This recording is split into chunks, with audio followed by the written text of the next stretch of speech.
The Capitals make it 3 in a row. Your Locked On Capitals, your daily podcast on the Washington Capitals. Part of the Locked On Podcast Network. Your team every day.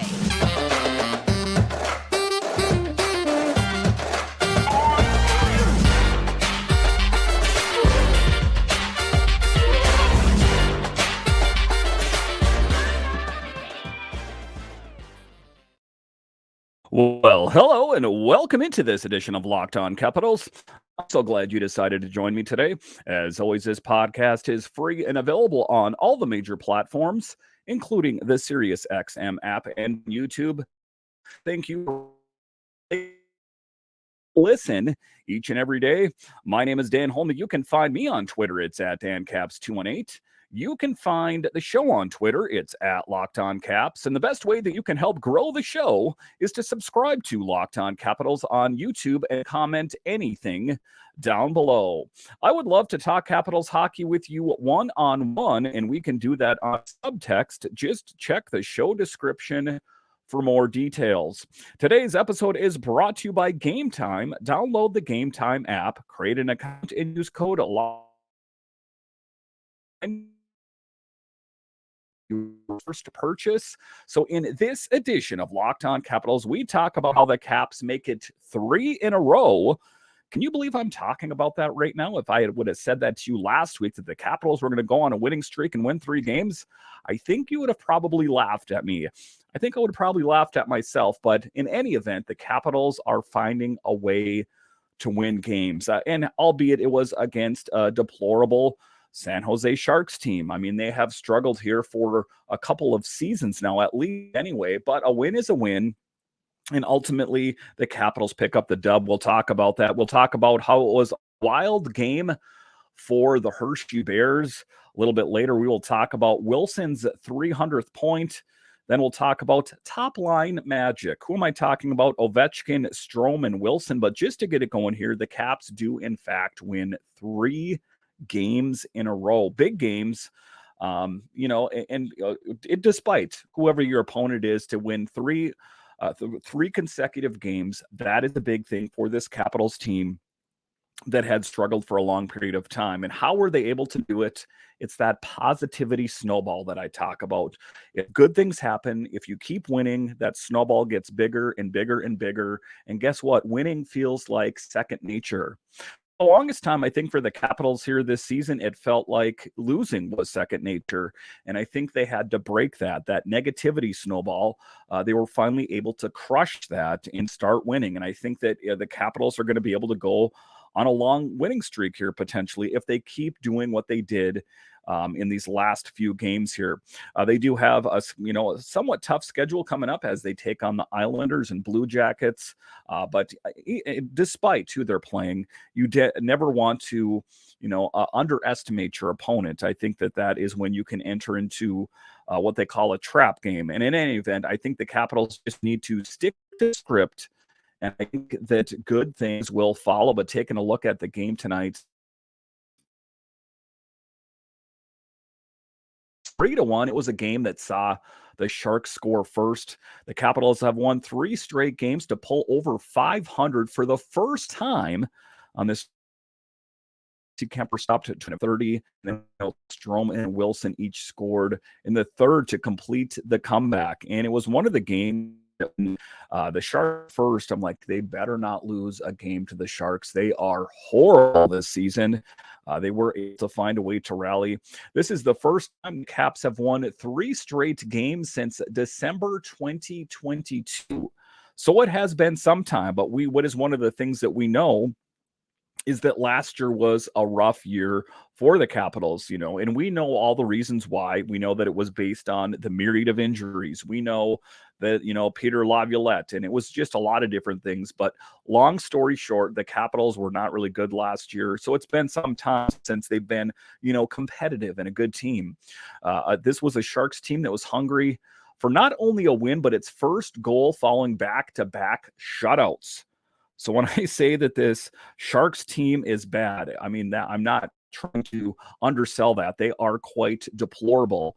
And one of the things that I had heard about the Sharks is they went through a rebuild a few years ago, and they said they would probably never, ever do that again because it totally dwindled all of their season ticket holders, or a good chunk of them. Because let's face it, the people that shell out money for games, they want a winning product. And I think that you will start to see Capital One Arena start to fill in a little bit more if the Capitals continue on their winning ways. But again, it was a great win for the Capitals. The Sharks scored first on Luke Kunin's goal. It marked the 7th time this season the Caps have given the game as they failed to match the Sharks' speed.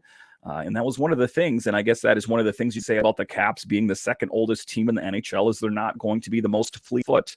And they got outworked. And that's one of the things that is going to, slowly change in years to come. And I know just because you're a young team doesn't necessarily mean you're going to be a fast team. And, like when you talk about a fast team, it doesn't necessarily mean up and down the ice. It's about plays and that kind of thing. But it was a game that's Hendrik Lapierre introduced back into the lineup. As we know, Sonny Milano was out due to an illness. So it was a good opportunity to see Hendrik Lapierre in there, albeit in a limited capacity. It was good to see him back on the ice, and I still think he has a bright future for the Capitals. But a scary moment that frightened me was with Martin Fehervary when he took that hit. He's number 2 on the Caps in hits, followed by Tom Wilson. So he plays a big physical role on this team. When he left the ice after getting hit blindly. I don't think that it was a dirty hit. Fehervary was skating into the offensive zone. He lost his balance and then collided with Tomas Hertl. And I don't want to say that, Tomas Hertl, it was his fault at all. He looked almost as surprised as Fehervary did. He was just coming across the ice and smacked into him. But luckily for the Capitals, he was able to make his way back because we don't need any more injuries on the blue line. I know that Hardy Hamanaktel played a big game, got his first assist in the NHL. So that was a big evening for him. But I know we have the depth, but we don't want to test it this early in the season. Strome scored his 6th goal of the season. What an offensive powerhouse he's turned into. And I know it's just only 6 goals, but 6 goals is a lot in this early season. Quite impressive. One of the interesting stats that I had heard on him is 0 assists, or helpers, as they sometimes call it. Ultimately, I don't care if he doesn't have a lot of assists or helpers. What I care about is him scoring goals. Lord knows this team needs someone that can score on the regular. It has been Dylan Strome, at least early in the season. Wilson scores and gets his 300th point. We'll talk about both of them a little bit later in the show, but a big evening for Wilson, a big night for Strome. Very exciting. And then to close it out, we saw that he got an empty netter. And it was one of those things where I don't necessarily think he was slated to get it, but he got past the puck and he scored it. But it's good to see a happy Kuzi. And I think that, if we can get him positive and start feeling good about himself, I think that will reinvigorate him as well. Ovechkin had 7 shots on the night, but his shot has seemed to be a little bit off. And let me know, guys, if you've noticed that when you watch the games. Hit me up on Twitter or subtext there. It just seems like when he gets the puck, he's trying too hard or he's gripping it wrong. And I noticed that it just doesn't seem to pop off his stick the way it normally. Like if there's a one-timer or wrister, it just doesn't seem quite as fluid as it has been in other years, and I'm not really sure what it is. And then there was the moment where he was at the net front and it was just a slam, just knock it in the back of the net, and that's all he would have had to do, and he didn't do it. So it makes me wonder, if he's starting to get kind of stuck in his head a little bit more, kind of like an Anthony Mantha thing where, I think he's fixating to an extent so much on, I need to catch Gretzky or I want to get this goal, but it just seems like when he gets it and he hits it, it's just more awkward. If I remember back in previous scenes, it just seems more smooth and fluent. So I guess I'm not really sure. One of the things that Sammy Silver had said in Geek News, another night for Ovechkin using a Bauer twig. I do get the sense that the CCM era for Ovi is winding down, but that's just me. That's her assessment. So I don't know if there's any smoke to that fire. Could it be potentially that he's using a different stick? Guys that play hockey on a regular, hit me up on Twitter or subtext. Let me know your thoughts are on that. But it just seems to me that his shot is not quite as good as I've seen it before. And it's early in the season. I'm sure he will find his way. A big player out there as well that's played a huge role, and not necessarily on the score sheet, not necessarily as a guy that's scoring goals, but Beck Malenstein, his physical presence is welcome. I love a physical brand of hockey, and he was a bull in the China shop against the Sharks, and I loved it. I think that, if you are not necessarily a goal scorer, you need to have something in your tool bag that's going to make you, something that's going to get you in the lineup each and every night. So if you're not a goal scorer, you better be a fighter or a guy that brings a big physical game or a good defenseman, whatever the case may be. For Beck Malenstein, it is his size and his physical brand of hockey. I love it. And that is ultimately why I think he's important to this team. Like I talked about off the top, Hertl picked up his first career NHL point with an assist on Strome's goal. Again, I don't think that Hardy Hertl would have ever got sent down earlier in the season. It just had to do with salary cap constraints, that kind of thing. But with that being said, he is playing very well. I like his brand of hockey. 6'3", like 230 pounds. Big guy out there, kind of filling the void of Joel Edmondson as comparables as far as their height and weight is pretty comparable. Again, like I talked about, Kuemper stopped at 28 of 29 shots in the win. Kuemper, just huge for this team. And, I don't think he gets enough credit around the NHL for being the really great goalie that he is, but has been lights out in my assessment. Kuemper on the Caps' perseverance tonight, patience and maturity. We kind of felt our game building, gaining more control of the game. The goals weren't coming, but there's a lot of confidence in this group to keep doing the right things, and we get rewarded like we did. And that's what it's all about, the confidence. I saw the struggle on Darcy Kuemper's face when this team wasn't playing well. I think this makes his life a lot easier. Hendrix Lapierre played in his first NHL game since 2021 after being called up with Sonny Milano missing the game due to illness. We know Nick Dowd is out on the injured reserve, and then also that Sonny Milano illness. So again, kind of a banged up team. Not too bad, all things considered. I guess it depends on the nature of Sonny Milano's illness, but hopefully he comes back because he was getting some really great shots on net when he was in the game. But if we take a look at the lineup here, the fourth line of Malenstein, Lapierre, and Protas was pretty limited, and it kind of fits the script of what we've talked about before about ultimately why that is that I just don't think they were necessarily seeing the production. But if we take a look at them, Protas 730 of ice time, Lapierre 728, and Beck Malenstein 719. So he is rolling with what works. Spencer Carberry that is. And ultimately, I think that's what you got to do. You got to go with what works and keep it going. I don't want to overthink it. I want to keep Ovechkin, Strome, and Wilson on that top line. It's working. Don't try to fix something that isn't broken. I know they've tinkered and they've had Phillips up there and they've had Oshie up there. Let's just leave this alone. I like Wilson up there. There's good chemistry between Strome and Wilson. Those two like to give it to each other. Tom Wilson in the post-game presser talking to Strome that, what are you, Nick Dowd, with these long interviews? And Strome said, if you keep going here, I'm going to keep talking and make you stay here longer. So it's good to have that chemistry between the two of them. And I think that, that's what it's all about. Hockey is important, of course, but if you like the guys you're playing with, that helps as well. All right. So coming up here after the break, we will talk about Topline Magic. I talked about off the top here. What is so great about Ovechkin, Wilson, and Strome? We'll talk about that coming up.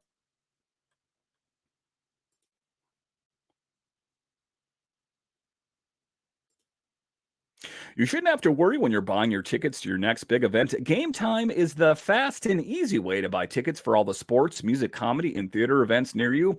With killer last-minute deals, all-in prices, views from seats, and their best price guarantee, Game Time takes the guesswork out of buying tickets. One of the things that's frustrating is that when your favorite musical artist comes to town, your favorite band, it's sometimes hard to find tickets. Or say you want to get tickets to a Capitals, Commanders, Wizards game, something like that.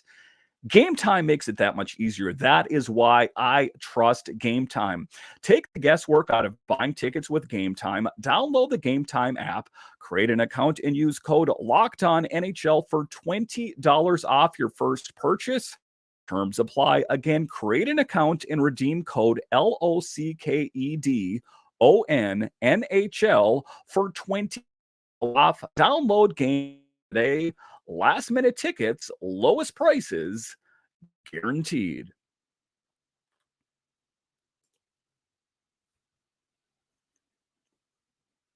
All right, welcome back into this edition of Locked On Capitals, part of the Locked On Podcast Network, your team. Every day, make sure and subscribe or follow Locked On Capitals as the hockey season is going, and I've got you guys covered, not to mention some great guests coming up in the month of November. So make sure and subscribe or follow Locked On Capitals today. So talking about Topline Magic, what am I talking about? I'm talking about Ovechkin. I'm talking about Strome. I'm talking about Wilson, and that is it. Let's not tinker with that too much. I think that oftentimes coaches are such busybodies. They're like, well, that works. How about if we did that? That would even be that much better. Let's just put that all aside. Let's keep going with it until it doesn't work anymore. And I have no reason to believe that it isn't going to work. And what is one of the things that I think is the big thing about having Wilson out there? And I don't want to just paint him as a tough guy, but he has that intimidation factor that it kind of frees up the lane for Ovechkin when, if and when he's scoring. And I also think that Strome likes feeding it to Wilson because they have a good chemistry. And for whatever reason, it's working. And I think that the Caps should keep going with it as it has been successful thus far. Strome talking about winning on the turning point in resilience these last few games. Yeah, it's kind of started in Montreal. We felt like we had some chances in that game. And obviously the start of the season was pretty slow. It kind of started here. We've had our belief ever since then. We obviously had a little blip against Toronto. But other than that, I feel like since Montreal, ever since that game, we found a way to put some goals in the back of the net. And a lot of them there are coming with Wilson and Strome on that top line, getting great production. The other guy that we need chipping in, and it's going to be surprising to say it, is Alex Ovechkin. He's getting shots on net. I think it was 7 shots on goal tonight. So he's getting his opportunity. It's just, are they high danger? Are they good shots? Anyone can shoot a puck on the net. I guess not anyone can, but an NHL player can shoot a puck on net. It's about getting good shots on net and getting the goals that you need to get. Again, that game tonight where he was net front and all he had to do is knock it in, and he like overthought it and then all of a sudden the goalie moved over and it was too late and it was a missed opportunity. And you could see the frustration on Alex Ovechkin's face, and I was frustrated for him at home. But it was just a crazy evening for the Capitals out there, and they were able to find resilience to get these big wins. And that's what it's been about, is getting big wins when they need them. Because let's face it, they are in a bit of a hole right now, and they have to dig themselves out. They're near the bottom of the Metro. And they have some work to do if they want to get back into it. I mean, they've won 3 in a row, and that's a good thing. It's better than losing 3 in a row, but that is just the beginning. And I think that, with the top line going along as well as it has, I think that that is a key piece in it. And I think that ultimately that is why Spencer Carberry keeps rolling with that top line. Again, why change it if it's broken, just keep going with this. That is the biggest thing. The other big thing for tonight, it was Wilson's 300th point. Just played so well. And he has just been a huge piece on this team. And we know what Tom Wilson is. We know he's a leader. We know he brings a physical style to his game. We know all of that. And it's not just that. It's showing up on the score sheet on his 300th point. It's pretty cool. Obviously took me long enough, but it's kudos to all the guys that I've played with. And I wouldn't be here if it wasn't for Backy, Ovi, Osh, Kuzi, all those guys who have kind of brought me along. Leaders in this room that have showed me the way, gave me some empty nets, and made some nice plays along the way. So it's what makes great hockey, guys, helping each other out. It makes me feel pretty fortunate to reach a milestone like that. So, that is him eating a bit of humble pie. I know that those players obviously did help him out along the way, but giving credit where credit's due, I think he deserves a lot of that credit. If you talk to a lot of people outside of the Washington market, he's an easy player not to like because he stands up for his teammates, and that drives a lot of other people, a lot of other players nuts. They don't like that. And if you are a Washington fan, that endears him to you and the fan base just based on those things. But it's not just that. It's not just a physical brand of hockey. He is a legitimate goal scorer. And we've already seeing it in the early part of this season that he is all that. And he is a multi-dimensional player. We talk about some of the greats in the NHL right now. I think that oftentimes Tom Wilson is left off that list because usually the people that are on the list of great players are the truly skilled ones. Your McDavids, those kind of games that all they do is just concentrate on scoring goals. They don't have these other facets of their game, like being a tough guy. Tom Wilson is all of that. He's a leader, like I've talked about. I think he's going to be the future captain. You take a look at that. You take a look at the goal scoring. It's the complete package for him. Is that is ultimately what makes him such a great player. And those people that don't like Tom Wilson, if he ever became a free agent or they found out that he got traded to their team, all of a sudden they would like him a whole lot. So it's interesting how people's perceptions on things can change just based on what team they're on. But we love Tom Wilson on this team. Again, 300th point. A tip of the hat goes out to him as a great career so far. And we hope for bigger and better things, and that he can keep going along at the clip that he's going at. All right, so coming up here after the break, we will talk about how it was a wild game for the Hershey Bears this afternoon. Who really stood out on the score sheet? I'll talk about it straight ahead.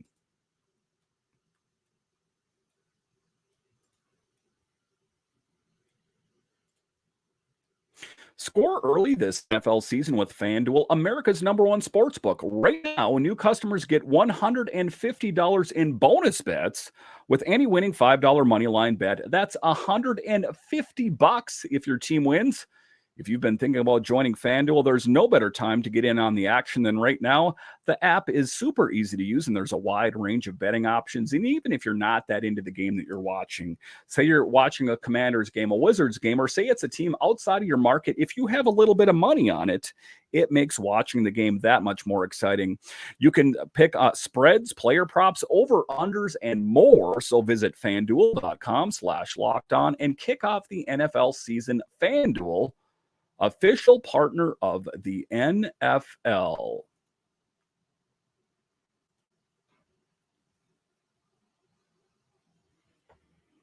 All right, welcome back into this edition of Locked On Capitals, part of the Locked On Podcast Network, your team every day. So it was quite an afternoon / evening, late afternoon for the Hershey Bears as they defeated the Wilkes-Barre Scranton Penguins 6-1. Was a dominant showing for the Capitals AHL affiliate. And, the Calder Cup winning Hershey Bears, the winning continues, and just a star-studded team down in the AHL full of prospects that, ostensibly will help this Capitals team at some point. It was a great night. 2 goals on the night for Ethan Frank and Joe Snively. Joe Snively is one of the guys that got cut. A little bit surprised he got cut. I know it was a crowded house and trying to figure out who is ultimately going to be on the big team, but he continues to contribute. And you take a look at Ethan Frank, another guy that could be on this team soon. I mean, I like his game a lot. We know that he was a skater in the All-Star game down in the AHL last season. He has all of that. So I think that there's a lot of, skill between the two of those players. Do I think fit a role on this team in years to come? Absolutely. Just a bit of a log jam right now, as we know that this team is held down by a lot of older veterans. So they're going to have to wait for their opportunity.